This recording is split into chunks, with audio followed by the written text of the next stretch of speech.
بەقەت فرەنەتەوەی و فرە ئاینی لە هەرێمی کوردستان فرە ڕەنگی و حیزبەتیش بوونی هەیە. ئەوەش هەنگاوەکانی پێکەوە ژیان و یەکتەر قبوڵکردنی بە ئەندازەیەکی زۆر بەرتەفس کردوێتەوە.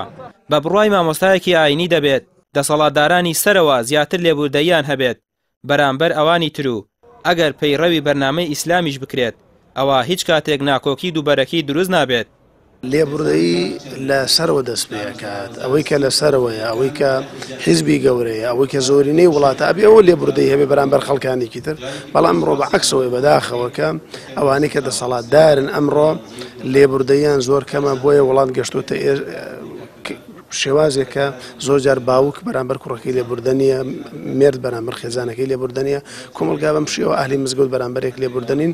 ئەم سیاسەتە و ئەم ئەخلاقە ناپەسەند و خراپە لە سیاسەکانەوە بۆ خەڵک ماوەتەوە.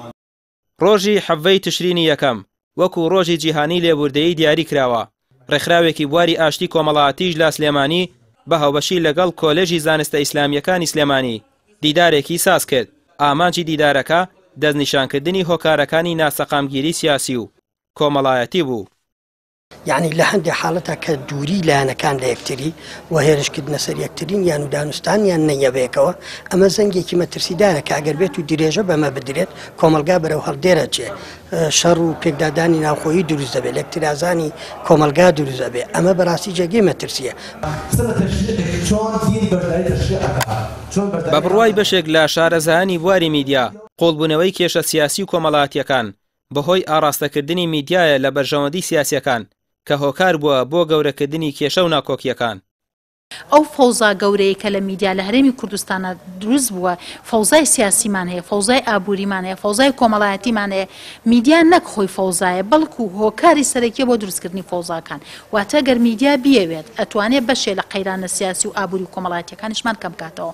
بۆیە ئێمە ئەو کێشە کۆمەڵایەتیە، ئەو تونند و تیژیانە، ئەو کوشتن و بڕینە، ئەو هەڵوەشانە خێزانە، ئەو تێکچوونی پەروەردەی کۆمەڵگە بەشێکی زۆری میدیایە، کەواتە بێ میدیا کاریگەرێکی فعالە و ڕۆڵێکی فعالە لە پاڵ هەموو چاکسازیەکانی ترە. ئەبێمە چاکسازیەکی میدیاییشمان هەبێ.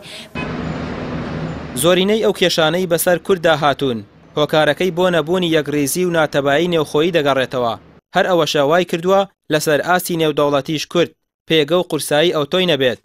هاوکات حیزبەکانیش دان بە هەڵەکانیاندا نانێن و هەمیشە پاساو دەهێنەوە و یەکدی تاوانبار دەکەن. ئەوەش وای کردووە لە جێگەی لێبوردەیی هەمیشە لەبەر یەکدا بوەستنەوە. ڕامیار عوسمان، کەناڵی ئاسمانی پێیام، سلێمانی.